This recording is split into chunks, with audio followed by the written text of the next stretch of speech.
Hello दोस्तों, स्वागत है आपका इस चैनल में। ठीक है ना, हम लोग शुरू कर रहे हैं। क्लास स्टार्ट किए थे कल और हम लोग ने देखा है इकोनॉमिक्स का। एक सेकंड दोस्तों, हम लोग ने स्टार्ट किया है इकोनॉमिक्स का मेंस का टॉपिक।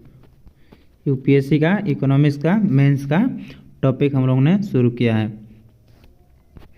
इकोनॉमी का मेंस का टॉपिक, जिसमें हम लोग ने कल देखा था भूमि सुधार।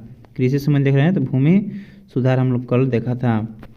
आज आप लोग बताएंगे कि हम लोग सब्सिडी शुरू करेंगे। ठीक है ना, सब्सिडी, जिसमें भूमि सुधार में सब्सिडी कृषि क्षेत्र में दी जाती है, उसके बारे में हम लोग चर्चा करेंगे। तो ठीक है, ये सीरीज हम लोग का दूसरा है।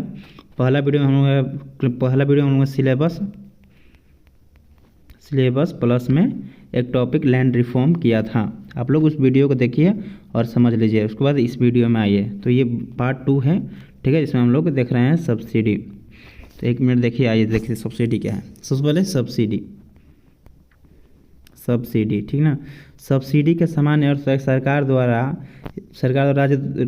द्वारा राज्य को दी जाने वाली एक तरफा कर होता है। ठीक ना, कर टैक्स होता है, सरकार लौटाती है। जिसको मतलब ये दो प्रकार से होता है। डायरेक्ट पहला होता है, दूसरा हो जाएगा इनडायरेक्ट। डायरेक्ट में ये हो गया कि सरकार डायरेक्ट पैसे देती है बैंक अकाउंट में। जैसे एग्जाम्पल देखिए, किसान सम्मान निधि योजना, इसमें 2-2 हज़ार रुपये आ रहा है ना, वो हो गया किसान, डायरेक्ट हो गया। ठीक ना, डायरेक्ट सब्सिडी हो गया। इनडायरेक्ट में हो गया कि सरकार, जैसे कि मान लो कोई जियो का सिम है। ठीक है ना, जियो का सिम सरकार दे रही है 239 रुपये में। सरकार बोली कि हमारी जनता को आप कम में दीजिए, वो मैं आपका पैसा पे कर दूँगा। सरकार उसको पे करती है और सरकार को वो मिलता है कितने, वो लोगों को मिलता है 200 रुपये में। ऐसे हो गया। ठीक है ना, या खाद प्रसंस्करण हो गया, खाद महंगा मिलता है। या डीजल पेट्रोल हो गया, इसमें ये कमी है। खाद पदार्थ, दवाई या हर चीज़ में सरकार इनडायरेक्ट मदद करती है। इसको इनडायरेक्ट डायरेक्ट में हो गया। ठीक है, तो आइए इसका प्रस्तावना भी देखते हैं और सब ये सेम होगा, समझ में आएगा। डायरेक्ट मतलब हो जो डायरेक्ट बैंक अकाउंट में डालती है। इनडायरेक्ट मतलब हो गया कि इधर उधर के एक अमाउंट दिया जाता है। जैसे कि मान लो खाद में हो गया, उसके बाद कृषि क्षेत्र में हो गया, उसके बाद कहीं भी दिया जा रहा है, उसको इनडायरेक्ट कहा जा रहा है। तो चलिए एक देखते हैं इसको। देखिए,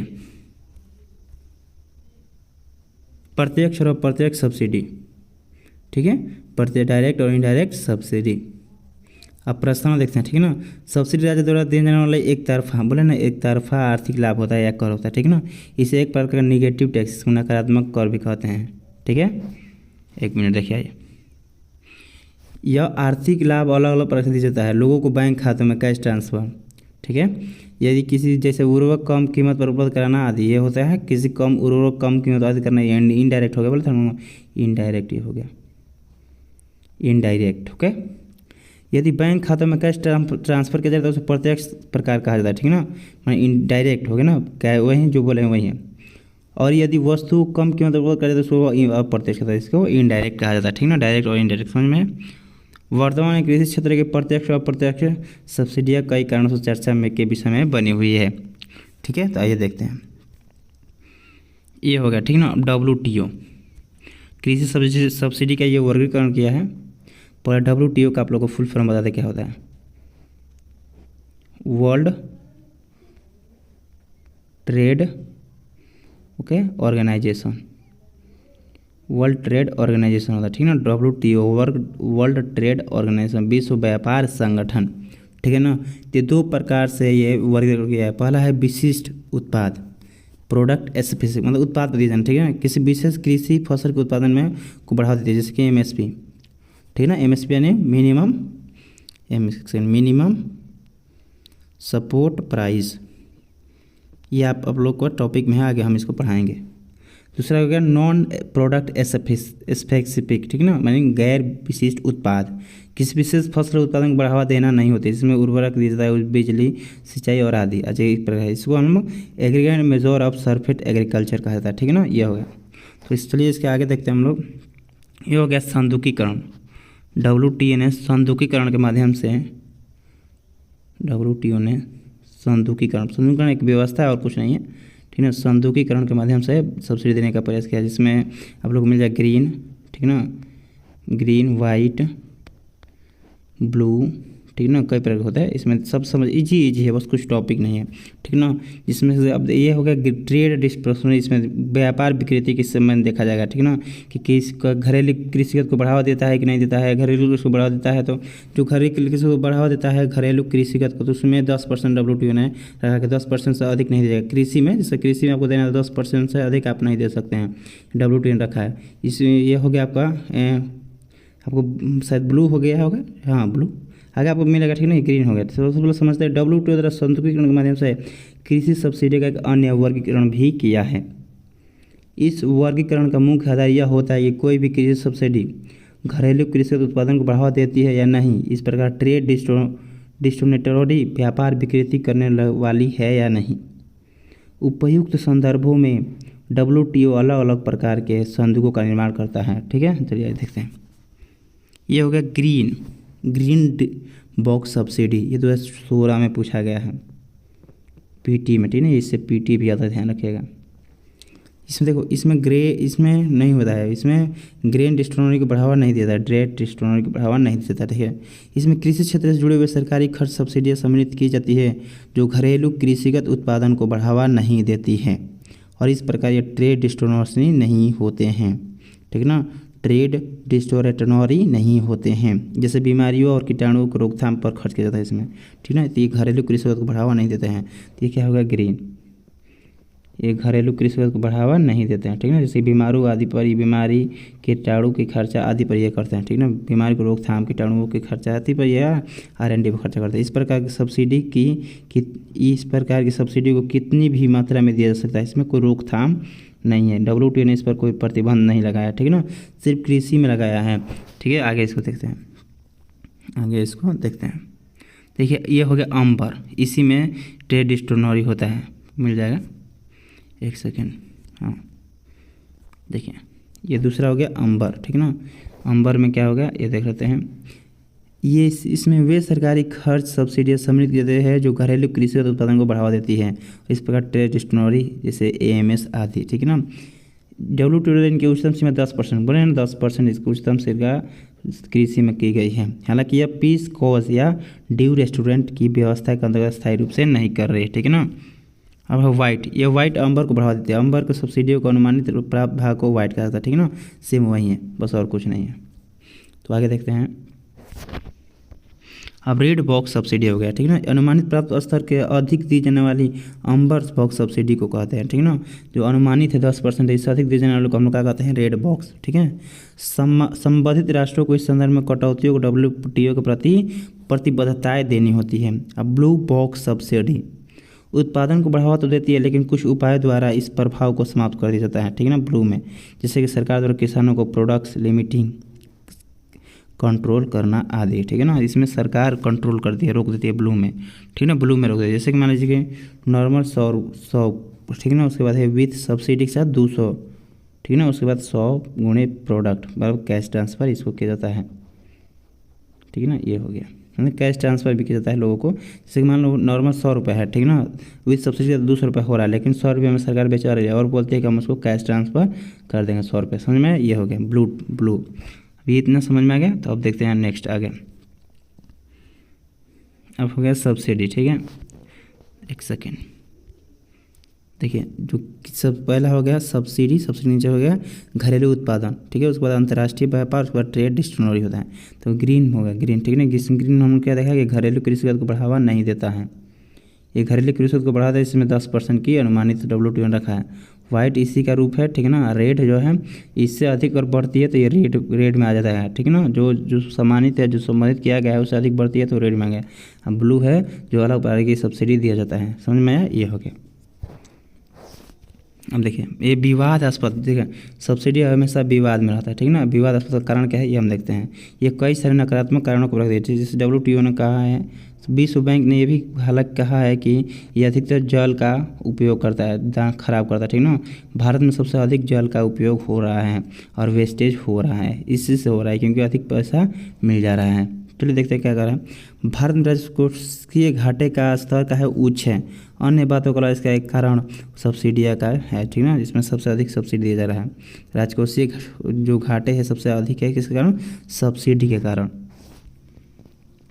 अब देखिएगा, सब्सिडियों के उच्च स्तर के कारण कृषि क्षेत्र में सरकार पूंजी निर्माण के पर्याप्त खर्च नहीं कर पा रही है, ठीक है ना। सब्सिडी के कारण ही कृषि क्षेत्र में सरकार पूंजी निर्माण, जो पूंजी अपना नई कैपिटल फाउंडेशन नहीं बना पा रही है अपना पूंजी निर्माण, क्योंकि सब्सिडी अधिक दे रही है। इसी खर्च की उत्पादकता पर विपरीत प्रभाव पड़ा। यह अनुमान के अनुसार कृषि क्षेत्र में कुल सरकारी खर्च पर 80% भाग सिर्फ किस पर जाता है, 80% भाग सिर्फ कृषि पर ही जाता है। इसमें सिंचाई परियोजना, नहरें, मस्तियाँ आदि, ठीक है ना, ये सरकार इस पर निर्माण करती है। चलिए आगे इसमें देखते हैं। तीसरा हो गया इसका क्या, सब्सिडी में विवाद। कृषि सब्सिडियाँ परंपरागत कृषि आगतों जैसे कि गोबर पर प्रयोग हतोत्साहित करती है, जबकि वे पर्यावरण के प्रति अधिक मित्रवत हैं। कृषि सब्सिडी में अत्यधिक हम लोग को कृषि सब्सिडी देते हैं, सब किसान को 2,000 रुपये मिल रहा है, ठीक ना। तब वो ये गोबर जैसे यूज नहीं करे, इससे क्या कर रहे हैं, खाद खरीद कर काम कर रहे हैं, खाद या पानी वेस्टेज कर रहे हैं, ये सब काम कर रहे हैं, ठीक है, निर्माण, इसलिए वही बोल रहा है। कृषि सब्सिडी भूजल के प्रति दोहन को बढ़ावा दे रही है, बोला ना, भूजल के प्रति ये भारत में अधिक हो रहा है। इस संदर्भ में एक सिस्टमेटिक कंट्री डायग्नोसिस जनवरी 2018 को दवा दिए गए निम्न तथ्य। भारत कृषि में दुनिया का सबसे अधिक जल खपत करने वाली कृषि है। भारत में प्रतिवर्ष 230 बिलियन घन मीटर भूजल का निकाला जाता है। 1950 के भारत में प्रति व्यक्ति प्रतिदिन भूजल की उपलब्धि 340 घन मीटर थी, लेकिन अब वर्तमान में इसका स्तर 100 घन मीटर हो गया है, ठीक है, 100 घन मीटर हो गया है। यदि पावर सब्सिडी को 10% बढ़ाया जाता है तो भूजल का दोहन में 6 से 7% बढ़ जाता है। कहने का अर्थ है, अगर हम किसान को सब्सिडी में 10% बढ़ाते हैं, 2,000 दे रहे हैं, 10% अगर इसको बढ़ा के हम 2200 कर दिए तो दोहन भी 6 से 7% बढ़ जाता है। समझ, इसको कम करना पड़ेगा, कम नहीं करना पड़ेगा, तो थोड़ा विविधीकरण करना पड़ेगा। भारत में कृषि सब्सिडी कृषि क्रॉपिंग विपरीत प्रभाव पड़ रही है। कृषि सब्सिडी के मतलब कुछ विशेष से गेहूँ, चावल आदि पर अधिक जोर दिया गया है, इसमें सबसे अधिक दिया जा रहा है, ठीक है। आगे देखते हैं इसमें, और 1-2 वर्ष बच गया है, ठीक है।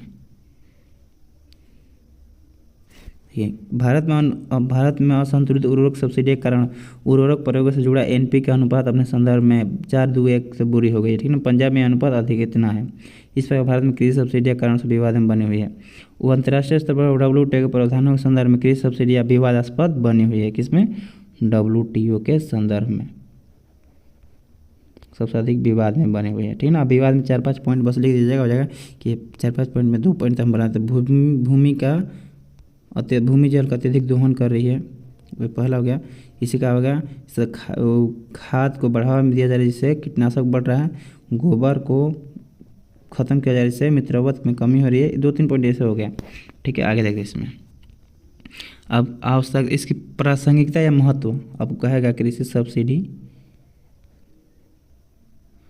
का महत्व, ठीक है ना। महत्व हम देखिए क्या है। पहला, सामाजिक न्याय के लिए एक प्रण है, ठीक है ना। हरित क्रांति से जुड़ी कृषि नई तकनीकों किसान को लोकप्रिय बनने में, मतलब हरित क्रांति में बढ़ावा देती है, हरित क्रांति में ये बढ़ावा देती है। सामाजिक न्याय में वृद्धि करती है, समानता लाती है लोगों में, किसानों में, क्योंकि सबकी आय प्राप्त हो गई। खाद प्रसंस्करण सुरक्षा को वृद्धि मिलती है, ठीक है। ग्रामीण विकास और आजीविका सुरक्षा के लिए लोगों के लिए खाद्य सुरक्षा सुनिश्चित करेंगे, बोले ना, खाद्य सुरक्षा के लिए। उसके बाद क्या है, भारत के विकसित राष्ट्रों को प्रचित खाद्य सुरक्षा में व्यापारिक संबंधों को भरोसा नहीं कर सकता, ठीक है ना। 1 सेकंड, यही है ना, हाँ यही है।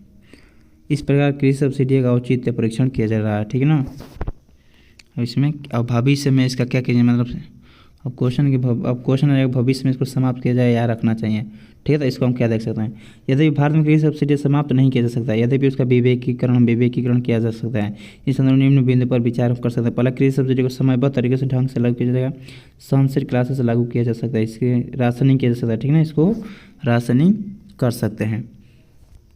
इन्हें लक्ष्य उन्मुखी बनाया जा सकता है, ठीक है ना, खेत के आकार के हिसाब से, क्षेत्र विशेष के आधार पर, फसल विशेष के आधार पर।